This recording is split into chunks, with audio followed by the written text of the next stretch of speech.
Boa tarde, sétimo ano, tudo bem? Vamos lá para a nossa nona semana de videoaulas, tá? Que seria essa semana aí, de ontem, né? Segunda até sexta-feira, dia 1º até dia 5, tá? Acompanhem que nós vamos dar continuidade às figuras de linguagem, tá? Aquelas que eu expliquei, a gente já tira dúvidas, fez exercício, fizemos a correção. Então aqui agora nós temos o restante que faltaram mais 3, tá? Apostilando na página 62 para vocês acompanharem, né? Continuando com as figuras então de linguagem. A metonímia, tá? Aqui em cima, ó, tá? Lá na página 62, a metonímia, tá? O que que é? Vocês estão vendo que tem explicação, logo abaixo tem o exercício. Já pode ver a explicação, resolver o exercício. Ver a explicação, resolver o exercício, tá? Então, aí a metonímia, ela é a substituição de uma palavra por outra, em virtude do existir entre elas a relação facilmente de identificar, tá? O significado, entendeu?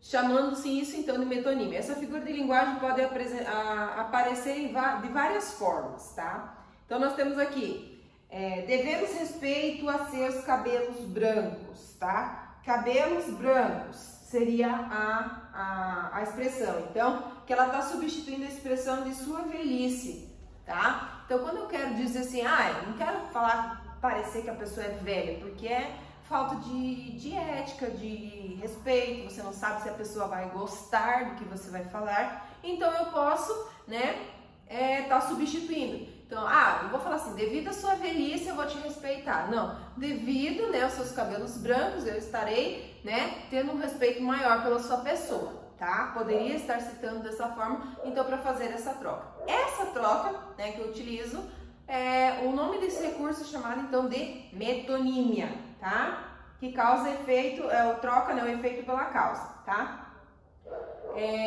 Tomamos um refrescante copo d'água. Tá? De água, na verdade, tá? O que se toma é o conteúdo e não, né, o recipiente. O copo, tá? Então, isso é uma metonímia que a gente usa, né, no nosso dia a dia. Eu vou tomar um copo d'água, tá? Aqui na escola vocês não tem muito esse costume, vocês falam assim, professora, posso beber água? Professora, dá licença, eu vou beber água. Ninguém fala assim, eu vou tomar um copo d'água, né? Dá a impressão, na frase, o efeito da frase que ela causa, dá a impressão que você vai tomar o copo. Mas não, você vai tomar só o líquido que está dentro do copo. É a mesma coisa, eu vou comer um prato de comida. Você não vai comer, né, o prato, e sim a comida que está dentro desse recipiente, desse prato. Assim a gente utiliza, né, panela, pote, enfim, tá? Então, esse recurso a gente chama de metonímia, tá?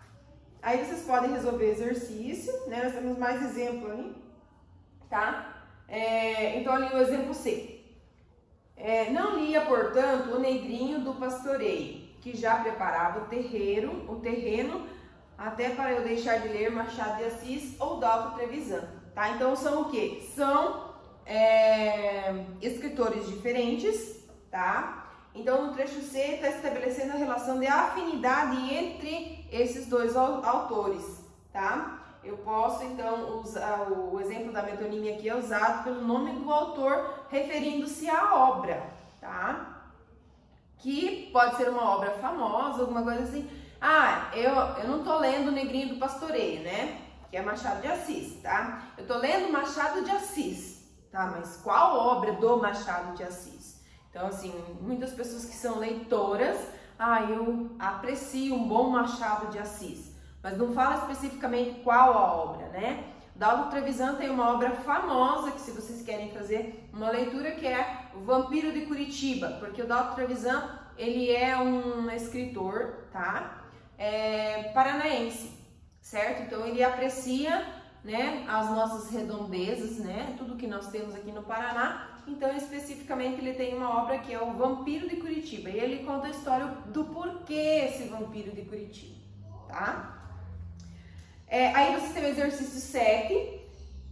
Presta atenção aqui no trechinho, na estrofe da atividade, tá?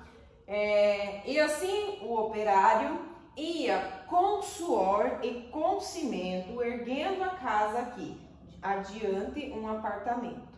Tá? Então, com o suor, quer dizer que era com o suor que ele construía as paredes? Não, quer dizer, esse com suor quer dizer o esforço que ele estava utilizando para construir as paredes do prédio, tá, gente? Então, para vocês entenderem o que seria uma metonímia, tá? Não quer dizer que eu tô lá pingando suor e que vou usar o suor e construir a parede. Não, tá? Quer dizer, com esforço, né? E a pessoa, muitas vezes, eu trabalho no escritório, eu não tô, né, suando especificamente, igual trabalhar, né, no serviço pesado, mas eu posso usar assim, com o suor dos seus pais, tá? Já ouvi, mas professor, meu pai trabalha no escritório, nem sua. Quer dizer, não é por isso, é a questão do esforço, do trabalho, tá? É essa questão que se fala quando diz essa expressão, tô usando suor para fazer isso, usando suor, quer dizer, o esforço, a vontade, a garra, tá? A determinação. Aí vocês podem fazer o exercício A e B, então, referente a isso. Aí nós temos lá o segundo, né, que é a comparação. Esse já é um pouquinho mais fácil pelo nome. Comparação, eu vou comparar algo com algo. Então, a utilização, lembrando que as figuras de linguagem, gente, são as palavras que eu utilizo nos meus textos, tá? Para dar um sentido, né, diferenciado, vamos dizer assim, tá? Então, a comparação. Olha que o amor, Luciana, é como a flor que não dura demais. É como, tá? Então, como a gente utiliza muito nesse sentido de comparação. Comparar alguma coisa com outra. Deixa eu ver. João fez a atividade tão perfeita como o Antônio, por exemplo. Tá? Então, eu estou comparando um com o outro, certo? Então, são as palavras que eu utilizo nos meus textos, nas minhas frases, que fazem dar esse ar, essa ideia dessa figura de linguagem, tá?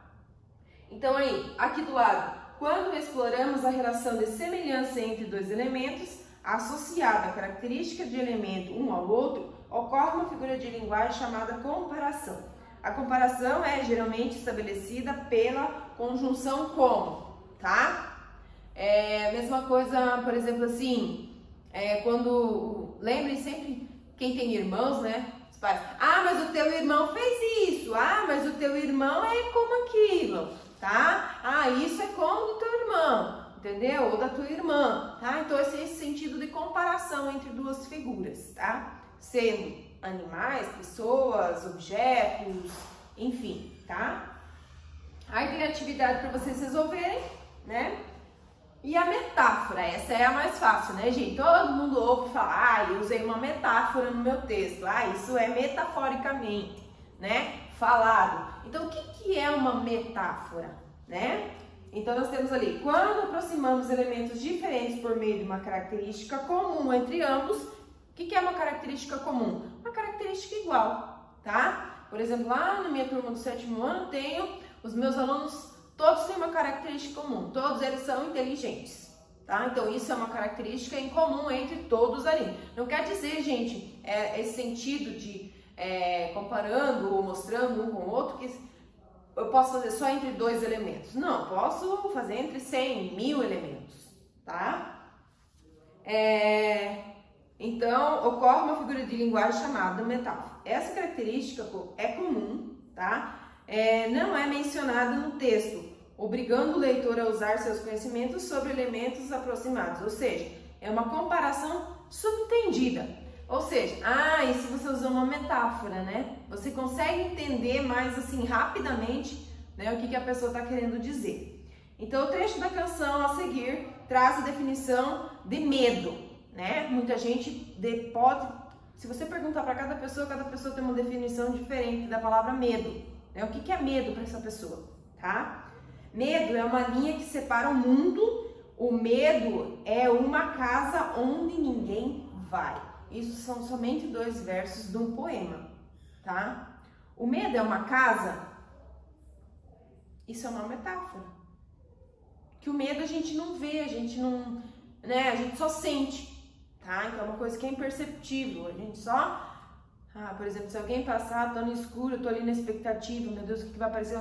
Passa alguém assim, um vulto, né? Você leva aquele susto, tá? Isso, não tem como você não tá demonstrando, não tá... né, aparentemente visível, tá? Você só consegue sentir, você sabe que você sente aqui dentro, né? Muitas vezes, quando a gente é mais novo, na idade de vocês, a gente possui vários medos. Medos de, sei lá, eu tinha medo, né, quando eu tinha meus 10, 12 anos, medo do meu pai morrer, medo da minha mãe morrer, medo dos meus irmãos morrer, sabe? Era assim, eu tinha muito medo disso. Aí eu ia dormir à noite, que daí como eu ficava pensando, se acontecesse, né, o que ia acontecer comigo, aí eu via vultos. Então, mas isso é o quê? Você podia falar, as outras pessoas não sabiam, né? Então, metaforicamente, só você sabia o que estava se passando, tá? Por mais que muitas vezes você conta, mas os demais não vão saber o que você sentiu realmente, na verdade, tá? Então, aqui, atividade A e B, para vocês resolverem, então, a questão da metáfora, tá, gente? Aí vocês têm a atividade 10, tá? Que fala sobre as figuras de linguagem, a comparação e a metáfora, né, que muitas vezes elas podem estar andando parecidas, juntas, e você não sabe distinguir uma da outra, tá? Então aqui tem um trecho, tá? Uma estrofe do poema. O amor é um grande laço, um passo para uma armadilha, um lobo correndo em círculo para alimentar a matilha. Comparo sua chegada com a fuga de uma ilha. Então o texto, ele é basicamente, né, tá usando em muita metáfora e muita comparação, tá? Então eu posso construir uma estrofe usando várias figuras de linguagem? Posso, tá? O poema, ele é interessante, gente, porque você pode usar a tua imaginação, a tua criatividade para fazer o que você quiser, tá? Então eu posso estar usando todas essas figuras de linguagem no único poema? Posso, tá? Então, por exemplo, ali, o que seria de metáfora nessa estrofe? O amor é um grande laço. Beleza.